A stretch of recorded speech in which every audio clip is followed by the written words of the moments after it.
আসসালামু আলাইকুম প্রিয় দর্শক, আজ এসেছি প্রত্যন্ত একটি গ্রামে সুনামগঞ্জের নল্লার হাওর এলাকায়। হ্যাঁ, এখানে একটা খামারি ভাই তার স্বপ্নের খামারের জন্য আমাদের থেকে একটা মেশিন নিয়েছে, মিল্কিং মেশিন, লাস্ট্রির ব্র্যান্ডের, 25 লিটার ক্যাপাসিটি। তো ভাই সাথে আছেন, বিস্তারিত শুনবো তার কাছ থেকে। ভাই আপনার নাম কি? মোহাম্মদ বুরহানুদ্দিন। মোহাম্মদ বুরহানুদ্দিন ভাই। হ্যাঁ, এলাকার নাম এটা? এটা এলাকার নাম ভাই সুনামগঞ্জ জগন্নাথপুর মোল্লা হাওর এলাকা। ও, বুঝতে পারছি। আশেপাশে দেখতেছি শুধু পানি আর পানি। হ্যাঁ, মাঝখানে হচ্ছে আপনার খামার। ও ভাই, ও চতুর্দিকে পানি। হ্যাঁ, সুন্দর একটা পরিবেশে তার খামার। আচ্ছা ভাই, আপনার গরু কতগুলো আছে এখানে? ভাই 25টা। 25টা গরু, হ্যাঁ। তাই না?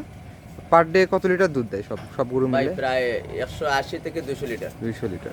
আচ্ছা, আপনি একটা মেশিন কিনেছেন, মিল্কিং মেশিন, দেখতে পাচ্ছি 25 লিটার ক্যাপাসিটির। মেশিনটা আপনি কেন ক্রয় করলেন? ভাই ওই মেশিনটা কিনেছি ভাই, ওই এমনি তো দুধ দহন করতে হলে সময় অনেক বেশি লাগে, জি।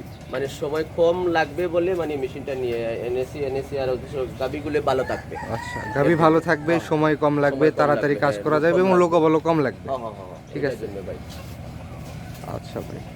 আচ্ছা ভাই, তাহলে আমি আপনার খামারটা আস্তে আস্তে ঘুরে দেখি। এই দেখেন ভাই।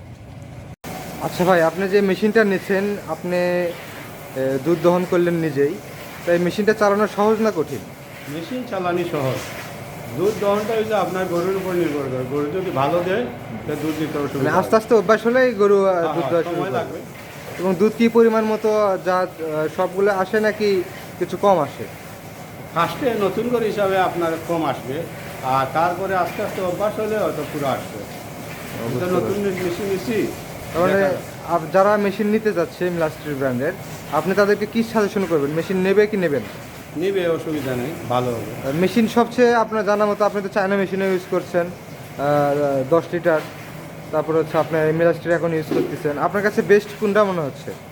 চায়না মেশিন থেকে এই মেশিনটা ভালো। 100% ভালো হবে এবং অনেকদিন লাস্টিং করবে, তাই না? এবং মেশিনটা অনেক ভালো, গাভীর কোনো ক্ষতি হওয়ার সম্ভাবনা নাই। জি। আচ্ছা ভাই, ঠিক আছে, ভালো থাকবেন। আসসালামু আলাইকুম।